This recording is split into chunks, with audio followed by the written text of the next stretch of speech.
جس طرح شبنم کے قطرے مرجھائے ہوئے پھول کو تازگی بخشتے ہیں، اسی طرح اچھے الفاظ مایوس دلوں کو روشنی بخشتے ہیں۔ خواہش پرستی ایک پوشیدہ مگر مہلک بیماری ہے۔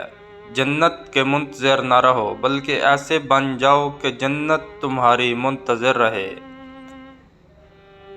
دنیا تمہیں اس وقت تک نہیں ہرا سکتی جب تک تم خود سے نہ ہار جاؤ۔ اگر رزق عقل دانش سے ملتا تو جانور اور بیوقوف زندہ ہی نہ رہتے۔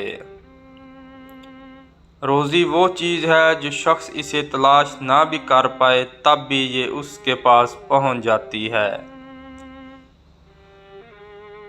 جب میں دسترخوان پر 2 رنگ کے کھانے دیکھتا ہوں تو لرز جاتا ہوں کہ آج پھر کسی کا حق مارا گیا ہے۔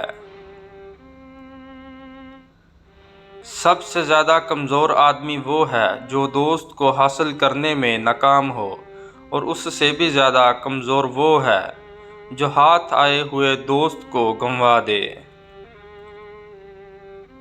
اپنے دن کا آغاز صدقہ دینے سے کرو، اس دن تمہاری کوئی دعا رد نہیں ہوگی اور اچھی بات بتانا بھی صدقہ ہے۔